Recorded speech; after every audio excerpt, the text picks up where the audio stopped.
नमस्कार। यो हो समाचारमा स्वागत छ। म अपेक्षा तिमिल सेना। म दिपेश किमिरे। सुरु गरौँ अहिलेसम्मका प्रमुख समाचारबाट।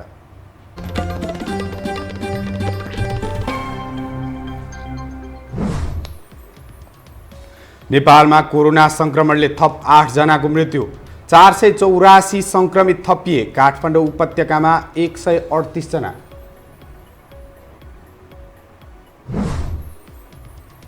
दुवै छिमेकीका कारण नेपालको सीमा समस्या समाधान नभएको गृहमन्त्रीको भनाई।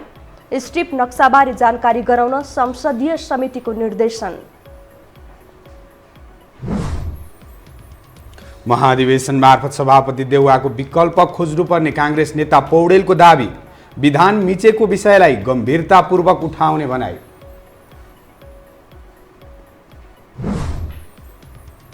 सुनको भाउ आज एकै दिन तोलामा 6200 रुपियाँ घट्यो। लगानी घट्दा बजारमा उतार चढाव आएको व्यवसायीको दाबी।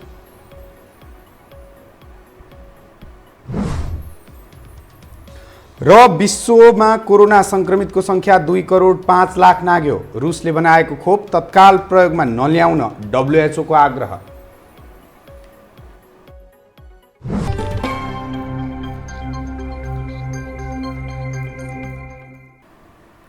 अब समाचार विस्तारमा। नेपालमा कोरोना संक्रमणका कारण ज्यान गुमाउनेको संख्या 91 पुगेको छ। आज र हिजो गरी 8 जनाको मृत्यु भएसँगै संक्रमणले मृत्यु हुनेको संख्या 91 पुगेको हो। स्वास्थ्य मन्त्रालयका अनुसार आज मात्रै 5 जनाको मृत्यु भएको हो भने हिजो ज्यान गुमाएका 3 जनामा पनि कोरोना संक्रमण पुष्टि भएको छ। आज काठमाडौँका 38 वर्षीय महिला, बारा कलैयाका 75 वर्षीय पुरुष र धनुषा जनकपुरका 71 वर्षीय पुरुषको मृत्यु भएको हो। त्यस्तै मोरङको बुढीगङ्गाका 55 वर्षीय पुरुष र कपिलवस्तुका 42 वर्षीय पुरुषको पनि निधन भएको छ। त्यस्तै हिजो ज्यान गुमाएका धादिङ नीलकण्ठका 62 वर्षीय पुरुष, धनुषा जनकपुरका 38 वर्षीय महिला र सप्तरी डास्नेश्वरीका 72 वर्षीय पुरुषको पनि पोजिटिभ नतिजा आएको छ। मोरङ जिल्ला बुढीगङ्गा गाउँपालिका वडा नम्बर 2 गङ्गाचोक निवासी वर्ष 55 का एक पुरुषको मृत्यु 2077 साउन 28 गते बिहान बिपी कोइराला स्वास्थ्य विज्ञान प्रतिष्ठान धरानमा दुःखद निधन भएको छ। मन्त्रालयका अनुसार आज 484 जनामा संक्रमण पुष्टि भएको छ। 10,481 जनाको PCR गर्दा यो संख्यामा संक्रमित भेटिएका हुन्। यीमध्ये काठमाडौँ उपत्यकाका 138 जना रहेका छन्। काठमाडौँका 109, ललितपुरका 21 र भक्तपुरका 8 जनालाई संक्रमण भएको हो। आज 64 जना मात्रै निको भई घर फर्किएका छन्। मन्त्रालयका अनुसार हाल 7613 संक्रमित उपचाररत रहेका छन्। देशभरका क्वारेन्टाइनमा 14846 जना रहेका छन्। कोरोना संक्रमणका कारण राजधानी काठमाडौँदेखि तराईका जिल्लामा त्रास बढेको छ। संक्रमितको संख्या दिनहुँ चुलिएको छ भने मृतकको संख्या पनि बढी नै रहेको छ। तर सरकारले नियन्त्रणका लागि पर्याप्त पहल भने गरेको देखिँदैन। एक रिपोर्ट। स्वास्थ्य मन्त्रालयको दिनहुँको तथ्याङ्क हेर्दा नेपालमा कोरोना संक्रमणले भयावह स्थिति ल्याइसकेको छ। स्वास्थ्यकर्मी, सुरक्षाकर्मी, कर्मचारीदेखि सांसद, मन्त्री र संवैधानिक निकायसम्मका प्रमुखसम्मलाई संक्रमण भइसकेको छ। नेपालमा माघ 9 गते पहिलो पटक देखिएको संक्रमणबाट प्रभावितको संख्या 24,432 पुगिसकेको छ। यद्यपि निको भई घर फर्किनेको संख्या 16,728 रहेको छ। बुधबार 8 जना थपिँदा देशभर मृत्यु हुनेको संख्या 91 पुगिसकेको छ। यस्तो अवस्था आउँदा पनि सरकारले गम्भीरता नदेखाएको विज्ञहरूको आरोप छ। जबसम्म सहखाय आफै दूषित छ, सहखाय जनताको कोभिड कन्ट्रोल गर्नुभन्दा पनि बढी आन्तरिक राजनीति खिचातानीमा लिप्त छ। जनताको विषयवस्तु उठाउनुभन्दा बढ्ता हावादोजी कुरो उठाएर जग हँसाउनु पर्ने अवस्था सिर्जना गर्छ। त्यो बेलामा कसरी कोभिड-19 व्यवस्थित हुन्छ भन्नुहोस् त। लकडाउन खुलेपछि काठमाडौँ उपत्यकामा समेत जोखिम बढेको भन्दै सोमबार उपत्यकाका नगर प्रमुखले यातायात बन्द गर्न सरकारलाई आग्रह गरेका थिए। परीक्षणको दायरा बढाउन विभिन्न पक्षले गरेको आग्रह पनि सरकारले सुनेको नसुने गरिरहेको छ। आफ्नो भूमिका ठिक ढङ्गले पूरा गर्न नसके पनि सरकारी अधिकारी सावधानी अपनाउन रट लगाइरहन्छन्। अति आवश्यक नपरी घरबाट ननिस्कौँ, कम्तीमा पनि 2 मिटरको दूरी कायम गरौँ, मास्क लगाऊँ र साबुन पानीले मिचिमिची हात धोऊँ र सम्भव नभएमा सेनिटाइजर प्रयोग गरौँ। काठमाडौँमा संक्रमितहरूको संख्या बढ्दै गएकोले यी जनस्वास्थ्यका मापदण्डहरू अनिवार्य रूपमा पालन गर्नुहुन सम्पूर्ण काठमाडौँ उपत्यकावासीहरूलाई स्वास्थ्य तथा जनसङ्ख्या मन्त्रालय विनम्र अनुरोध गर्दछ। स्थिति भयावह भइसक्दा पनि सरोकारवालाले दिएको सुझावलाई सरकारले व्यवस्था गर्दै आएको छ। स्वास्थ्य मन्त्रालयको नेतृत्व गरेका भानुभक्त ढकालले सार्वजनिक कार्यक्रमबाटै सरकारको आलोचना नगर्न चेतावनी समेत दिइरहेका छन्। सरकारको यस प्रकारको कार्यशैलीले कस्तो अवस्था ल्याउने हो भन्नेमा आम नागरिक चिन्तित छन्। यो हो टेलिभिजनका लागि क्यामेरामा डिबी मगरका साथमा लीलामाया ठटाल, काठमाडौँ। अब बाँकी समाचार। गृहमन्त्री रामबहादुर थापाले छिमेकी मुलुकको अतिक्रमणकारी नीति र चिन्तनका कारण सीमामा समस्या देखिएको बताउनु भएको छ। प्रतिनिधि सभाको राज्य व्यवस्था तथा सुशासन समितिको आजको बैठकमा गृहमन्त्री थापाले सीमामा रहेका पिलर उखेलेर फाल्ने छिमेकीहरूको प्रवृत्ति रहेको बताउनु भएको हो। यो प्रवृत्ति नहटेसम्म समस्या रहिरहने बताउनु भएको छ। उहाँले सीमा विवाद समस्या कूटनीतिक माध्यमबाट समाधान गर्न परराष्ट्र मन्त्रालयले पहल गर्नुपर्ने बताउनुभयो। सुझावहरू आएका छन्, ती सुझावलाई ध्यानमा राखेर एउटा सीमा सुरक्षा सम्बन्धी चाहिँ विशेष योजना र व्यवस्था चाहिँ गर्नुपर्ने देखिन्छ। हुन त यस विषयमा गृह मन्त्रालयले सीमा सुरक्षा र अहिलेको जो व्यवस्थालाई अझ सुदृढ गर्ने एउटा योजना बनाएको छ र यसलाई हामीले विभिन्न चरणमा यो योजनालाई हामीले कार्यान्वयन गर्ने दिशातिर हामी अगाडि बढिरहेका छौँ। गृहमन्त्री थापाले देशको भूभाग र सीमा रक्षा गर्ने जिम्मा गृह मन्त्रालयको भएकाले विशेष ध्यान दिने समेत बताउनु भएको छ। उहाँले सीमा सुरक्षाका लागि सीमा सुरक्षा सम्बन्धी विशेष आयोजना बनाएको र त्यो कार्यान्वयनको चरणमा पुगेको दाबी गर्नुभयो।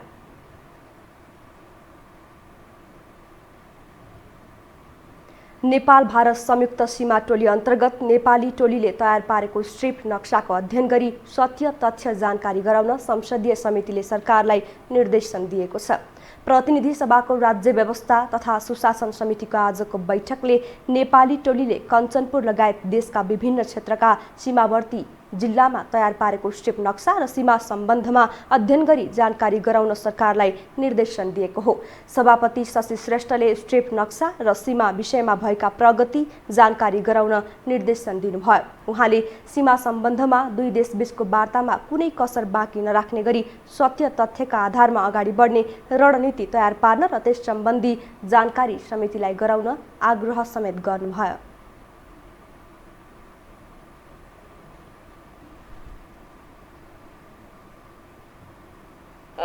नेपाल भारत संयुक्त सीमा सर्वे टोली अन्तर्गत नेपाली टोलीहरूले कञ्चनपुर लगायत देशका विभिन्न क्षेत्रका सीमावर्ती जिल्लामा तयार पारेको स्ट्रिप नक्सा र सीमा सम्बन्धी समग्र विषयका सम्बन्धमा के कसो भएको समग्र पाटा पक्षबाट सत्य तथ्यका आधारमा अब यहाँहरूले पनि भन्नुभयो नजिक चाहिँ हामी क्लोज उसमा बसेर छलफल गर्ने भनेर, त्यो क्लोज सेसनमा बस्ने बेलामा कुनै पनि कसर बाँकी नराख्ने गरेर सबै सत्य तथ्यको आधारमा अब कसो वे फरवर्ड के हुन सक्छ। समितिले कोभिड-19 को संक्रमणलाई मध्यनजर गरी सीमावर्ती क्षेत्रमा नेपाल प्रवेश गर्न तोकिएका नाकाहरूमा कडाइका साथ चेकजाँच गर्न पनि सरकारलाई निर्देशन दिएको छ।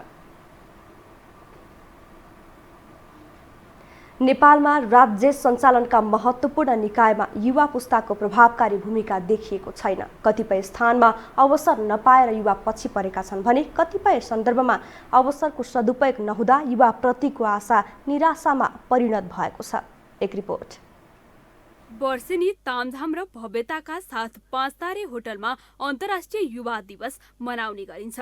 युवालाई देशको कर्णधार र परिवर्तनको संवाहक मानिएकाले उनीहरूले हरेक क्षेत्रमा हस्तक्षेपकारी भूमिका निर्वाह गर्नुपर्ने टिप्पणी पनि भइरहन्छन्। तर राज्य सञ्चालन गर्ने महत्त्वपूर्ण निकायमा भने युवाको सक्रियता कमै मात्र देखिन्छ।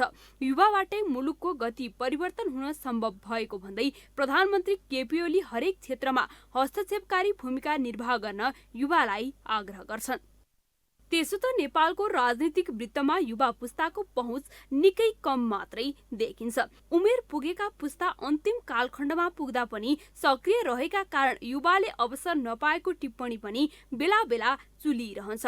तर नेतृत्वमै पुगेका युवाले पनि अपेक्षाकृत काम गर्न नसक्दा भने उनीहरूप्रतिको आशा निराशामा परिणत हुन थालेको छ। सत्तारूढ नेकपा, प्रमुख प्रतिपक्षी नेपाली कांग्रेस, जनता समाजवादी पार्टी लगायतका दलका युवा नेतृत्वको कार्यशैली सन्तोषजनक हुन नसकेको नेताहरू नै स्वीकार गर्छन्। त्यो विश्वासलाई हामी साँच्चैकै कार्यरूपमा परिणत गर्न सक्छौँ कि सक्दैनौँ भन्ने चुनौती अहिले विशेष गरेर युवा भनेको हामी सेकेन्ड जेनेरेसन भन्छु म आफूलाई, कोही त्यसभित्र थर्ड जेनेरेसनको पनि युवा नेता छन्। तर हामीमा चाहिँ के छ भन्दाखेरि अहिले चाहिँ यो पुरानोलाई हामीले टेस्ट गरिसक्यौँ विभिन्न उसमा, त्यसले युवा नेताको भूमिकालाई चाहिँ भूमिका भनेको पदैमा जानु मात्र भूमिका होइन, तर काङ्ग्रेसलाई सशक्त प्रभावकारी बनाउनका लागि हाम्रो भूमिका पनि जुन अपेक्षित छ आम नागरिकबाट, आम कार्यकर्ताबाट, त्यो भूमिकामा हाम्रो कमी देखिएको छ। नेपालमा रोजगारीको कमीका कारण भएका युवा पनि विदेशमा श्रम बेच्न बाध्य देखिएका छन् भने स्वदेशमै रहेकाहरूको काम पनि सन्तोषजनक देखिएको छैन। राजनीति मात्रै नभएर हरेक क्षेत्रमा युवाहरूको हस्तक्षेपकारी र प्रभावकारी भूमिका नदेखिँदा समृद्ध नेपाल र सुखी नेपालीको नारा कसरी सार्थक होला भन्ने आशंका बढेको छ। यो टेलिभिजनका लागि कान्ति न्यौपानेको रिपोर्ट। हामीसँग समाचार अझै बाँकी छन्, अहिलेलाई विश्राम।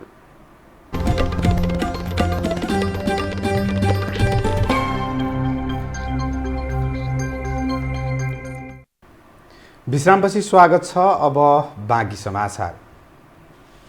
नेपाली कांग्रेसका वरिष्ठ नेता रामचन्द्र पौडेलले पार्टी सभापति शेरबहादुर देउवामा विधान मिच्दा बहादुर ठहर्छु भन्ने मानसिकता रहेको टिप्पणी गर्नुभएको छ। नेता पौडेलले सभापति देउवामा विधान जति मिच्न सक्यो त्यति बहादुर र बलवान ठहर्छु भन्ने मानसिकता रहेको पाइएको टिप्पणी गर्नुभएको हो। हामीले बारम्बार पार्टीलाई विधानमा ल्याउन, पार्टी सभापतिलाई ध्यानाकर्षण हामीले पटक पटक गर्दै आयौँ। तर यहाँ नेपाली काङ्ग्रेसभित्र कस्तो भएछ भने विधान मिच्नु बहादुरी होइन। हाम्रो सभापतिजीलाई त्यस्तो लाग्छ कि विधान मैले जति मिच्न सकेँ म त्यति बलवान सभापति ठहर्छु भन्ने उहाँको मानसिकता जस्तो मलाई लाग्छ। नेता पौडेलले महाधिवेशन समयमै गर्न नसके पार्टी सङ्कटमा पर्न सक्छ भनेर 3 वर्ष अघिदेखि नै कार्यतालिका बनाएर काम गरौँ भन्दा सभापति देउवाले नमानेको जिकिर गर्नुभयो। अहिलेको असाधारण अवस्थामा गर्न लागिएको महाधिवेशनमा विधान मिच्दै विभाग गठन गरेर महाधिवेशनलाई प्रभाव पार्न खोजेको पौडेलको आरोप छ। अधिवेशनको कार्यतालिका अब हामी चाहिँ चाँडै ल्याउँ, किनभनेदेखि हाम्रो पार्टीको अधिवेशन समयमा हामीले गर्न सकेनौँ भने हाम्रो पार्टी सङ्कटमा पर्न सक्छ। त्यसो भएको हुनाले भनेर मैले 3 वर्ष अगाडिदेखि म कार्यतालिका ल्याएर काम गर्दै जाउँ भनेर भन्दाखेरिमा पटक्कै उहाँहरूले सुनवाई गर्नु भएन। नेपालीको हक हितका लागि भन्दै विश्वका धेरै देशहरूमा गैर आवासीय नेपाली सङ्घ स्थापना गरिएको छ। त्यस्ता सङ्घहरूको काम नेपालीलाई समस्या पर्दा सहयोग गर्नु हो। तर दुबईमा भने एनआरएनएकै प्रतिनिधिहरूकै अगाडि 2 नेपालीहरू कुटिएका छन्। एक रिपोर्ट। बेलायत जाने लोभमा रामेछापका मनोहर केसी र टीकाराम बोहराले दलाललाई 9 लाख रुपियाँ बुझाए। उनीहरूले काठमाडौँको चक्रपथ स्थित 3 जुरे मेन पावर कम्पनीकी जनसम्पर्क अधिकृत सृजना अधिकारीलाई रकम बुझाएका थिए। अधिकारीले उनीहरूलाई भिजा र जब अफर लेटर समेत देखाइन्। युके जान पाएकोमा मक्ख पर्दै उनीहरूले मागे जति पैसा बुझाए। करिब 9 महिना अघि अधिकारीले उनीहरूलाई युके लैजाने भन्दै उडाइन्। तर उनीहरू युके नभई दुबई पुगे। दुबईमा उनीहरूको जिम्मा लिने व्यक्ति थिए श्याम थापा। थापाले उनीहरूलाई युके लैजान नसक्ने तर दुबईमै महिनामै 7500 दिराम हुने भन्दै त्यहीको सेक्युरिटी कम्पनीमा जागिर दिने बताए। त्यहाँ पुगेपछि मात्रै आफू ठगिएको थाहा पाएका उनीहरूले भिसा, जब अफर लेटर लगायतका कागजात सबै नक्कली रहेको समेत पत्तो पाए। अर्काको देशमा अल्पत्र परेपछि मनोहर र टिकारामले त्यहाँ रहेको नेपाली दूतावास र गैर आवासीय नेपाली सङ्घ NRN दुबईमा उद्धारका लागि निवेदन दिए। उद्धार गरिनुको साटो टिकाराम र मनोहरलाई NRN दुबईका क्षेत्रीय अध्यक्ष भीम मल्ल ठकुरी र उपाध्यक्ष एरिक भनिने निराजन खत्रीकै उपस्थितिमा दलाल श्याम थापाका मान्छेहरूले निर्घात कुटपिट गरे। आफूहरूलाई राजन खड्का भनिने राजन विश्वकर्मा र अर्जुन श्रेष्ठ भनिने केदारमान श्रेष्ठले कुटपिट गरेको पीडितले जानकारी दिएका छन्। हामी माथि निर्घात कुटपिट भयो। मलाई चोटपटक पनि लाग्न पुगेको छ, मलाई निर्ममको रूपले कुटिएको छ, आँखामा चोट छ, नाकमा चोट छ, निधारमा चोट छ। मनोहर केसीलाई दाहिनापट्टि साइडमा निलाम हुने गरी कुटेको छ। त्यति कुटिँदाखेरि पनि अध्यक्षज्यू हाम्रोले कुटाइ खाँदा मुख दर्शक भएर बस्नुभयो। उहाँले एक शब्द पनि बोल्नु भएन। कानुन छ, यो कानुनले जे गर्छ कानुनमा भाटाउँछौँ। त घाइते छस्, तँलाई मेडिकल लान्छु, तँलाई उपचारको खाँचो छ, उपचार गरौँ, उहाँले बोल्न सक्नु भएन। दुबई पुगेपछि उनीहरूको पासपोर्ट श्याम थापाले नियन्त्रणमा लिएका थिए। अहिले भने NRNका क्षेत्रीय अध्यक्ष भीमसँग रहेको पीडितको दाबी छ। श्याम थापासँग भएको पासपोर्ट अध्यक्ष मल्लसँग कसरी पुग्यो उनीहरूले प्रश्न गर्छन्। हामीले पासपोर्ट मिस्टर श्याम थापालाई बुझाएका थियौँ। जुन दलाल हुनुहुन्छ उहाँ श्याम थापालाई बुझाएका थियौँ। त्यो पासपोर्ट अहिले भीम मल्ल ठकुरीबाटमा कसरी आइपुग्यो? मेरो पासपोर्ट र डकुमेन्ट हाम्रो भीम मल्ल ठकुरीसँग कसरी आइपुग्यो? भीम मल्ल ठकुरी पूर्ण रूपमा मिल्नु भएको छ भन्ने कुराहरू यसरी पनि पुष्टि हुन आउँछ। साथै अध्यक्ष मल्लले प्रहरीमा समेत उजुरी नदिन पीडितलाई दबाब दिएको समेत खुलासा भएको छ। भन्नुभयो कि त्यतिखेर जुन घटनास्थलमै म यो ठाउँको अध्यक्ष हुँ, तिमीहरूले पुलिसलाई रिपोर्ट गर्यो भने घटना बिग्रिन्छ, केस बिग्रिन्छ, तिमीहरूले राहत पाउँदैनौ, तिमीहरूलाई उद्धार हुँदैन भन्ने जस्तो कुरा हामीलाई गर्नुभयो।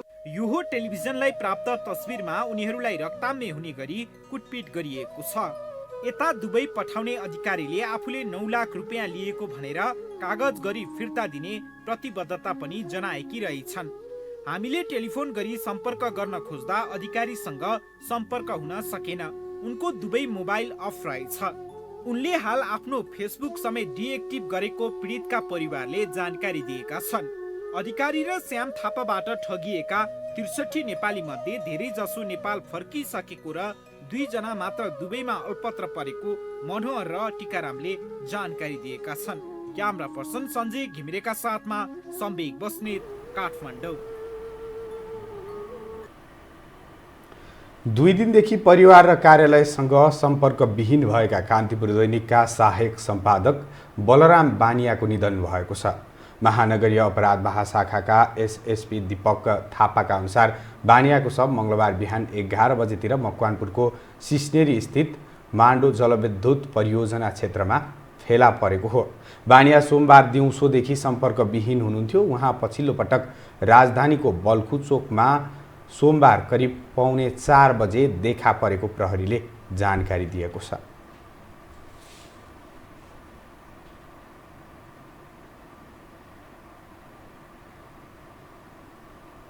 अब पालो आर्थिक समाचारको।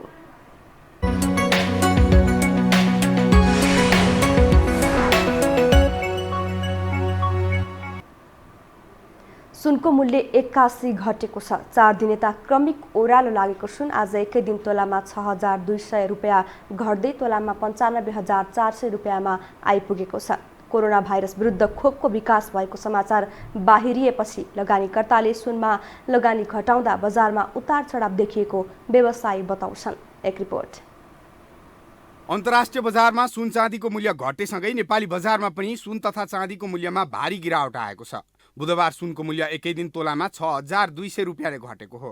नेपाल सुन चाँदी व्यवसायी महासङ्घका अनुसार यस दिन छापावाला सुन प्रति तोला 95400 रुपियाँ र तेजाबी सुन प्रति तोला 94,900 रुपियाँमा कारोबार भएको हो। त्यसै गरी चाँदीको मूल्यमा पनि बुधबार गिरावट आएको छ। चाँदी तोलामा 225 रुपियाँले घटेर प्रति तोला 1,210 रुपियाँ तोकिएको छ। सुन चाँदी व्यवसायी महासङ्घका वरिष्ठ उपाध्यक्ष माणिक रत्न साक्यका अनुसार रुसले कोरोना भाइरसको भ्याक्सिन पत्ता लगाएको खबर बाहिर आएसँगै सुनको भाउले उच्च रूप लिएको हो। तर बुधबार फेरि अन्तर्राष्ट्रिय बजारमा सुनको भाउमा उतार चढाव आएकाले नेपाली बजारमा पनि बढ्न सक्ने साक्यको भनाइ छ। अहिले चाहिँ यो खरिदकर्ता र बिक्रीकर्ताहरूको बिचमा हाइली चाहिँ मोलमलाइहरू भइरहेको कुरा अहिले हामी चाहिँ देख्न सक्छौँ है। त्यही भएर चाहिँ एकै दिनमा यति धेरै ठुलो चाहिँ अहिलेसम्मको नेपालको बजारको इतिहासमा अब लगभग 60,000को चाहिँ एकै दिनको गिरावट भनेको होइन, अहिलेसम्म कहिले पनि नभएको अवस्था हो यो। साउन यता सुनको मूल्य उकालो लागेको हो। साउन 9 गते सुनको मूल्य 95,800 रुपियाँमा खरिद बिक्री भएको थियो। तर निरन्तर उकालो लागेको सुनको मूल्य साउन 21 गते 1 लाख नागेर प्रति तोला 1,01,400 रुपियाँ पुगेको थियो। त्यस्तै साउन 23 गते सुन हालसम्मकै उच्च मूल्य प्रति तोला 1,03,500 रुपियाँ कायम रही ऐतिहासिक रेकर्ड बनाएको थियो। त्यस यता भने सुनको मूल्य निरन्तर ओह्रालो लागिरहेको छ। हामीसँग अन्तर्राष्ट्रिय र खेल समाचार अझै बाँकी छन्। अहिलेलाई विश्राम।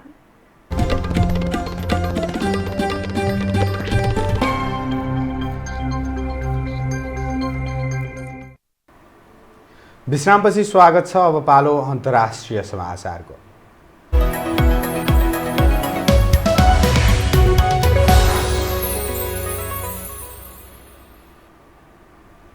विश्वमा कोरोना भाइरस संक्रमितको संख्या 2,05,00,000 नागेको छ। संक्रमित मध्ये 7,46,000 भन्दा बढीको मृत्यु भएको छ भने 1,34,00,000 भन्दा बढी निको भएका छन्। छिमेकी देश भारतमा पछिल्लो 24 घण्टामा 61,000 भन्दा बढी कोरोना संक्रमित थपिएका छन् भने 835 जनाको मृत्यु भएको छ। भारतमा हालसम्म 23,33,000 भन्दा बढी संक्रमित भएका छन्। त्यस्तै 46,000 भन्दा बढीको मृत्यु भइसकेको छ।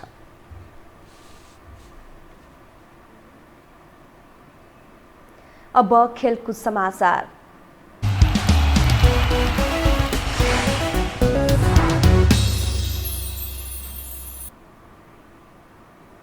तेह्रौं दक्षिण एसियाली खेलकुद प्रतियोगितामा प्रतिबन्धित औषधि प्रयोग गरेको पुष्टि भएपछि पाकिस्तानका 3 पदकधारी खेलाडीको पदक खोसिएको छ। नेपाल ओलम्पिक कमिटीले आज जारी गरेको विज्ञप्तिमा पाकिस्तानी 3 खेलाडीको डोपिङ परीक्षण गर्दा पोजिटिभ देखिएका खेलाडीको पदक खोसिएको जनाएको हो।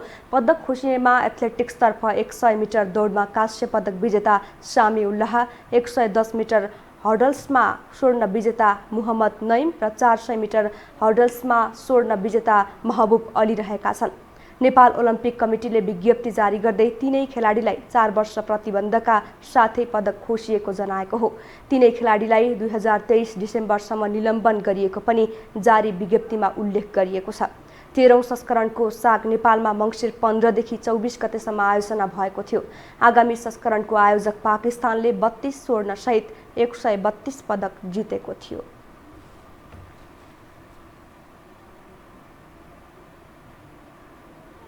खेल समाचार सँगै हामी यो समाचारको अन्त्यमा आइपुगेका छौं। बिदा हुनु अघि प्रमुख समाचार पुनः एकपटक।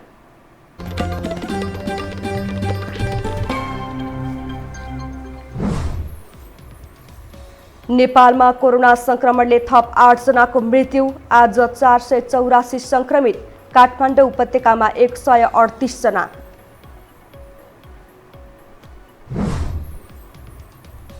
दुवै छिमेकीका कारण नेपालको सीमा समस्या समाधान नभएको गृहमन्त्रीको भनाई। स्ट्रिप नक्साबारे जानकारी गराउन संसदीय समितिको निर्देशन। महाधिवेशन मार्फत सभापति देउबाको विकल्प खोज्नुपर्ने कांग्रेस नेता पौडेलको दाबी। विधान मिचेको विषयलाई गम्भीरतापूर्वक उठाउने भनाई। सुनको भाव आज एकै दिन तोलामा 6,200 रुपियाँले घट्यो। लगानी घट्दा बजारमा उतार चढाव आएको व्यवसायीको दाबी।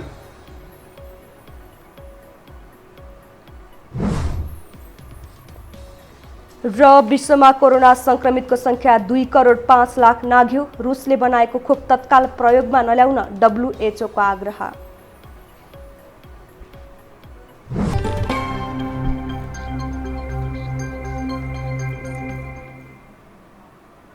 हवस् त यो समाचार सकियो। समाचार बुलेटिनका साथै यो टेलिभिजनका सम्पूर्ण कार्यक्रम यो खबर.com, युट्युब र फेसबुकमा पनि पढ्न र हेर्न सक्नुहुनेछ।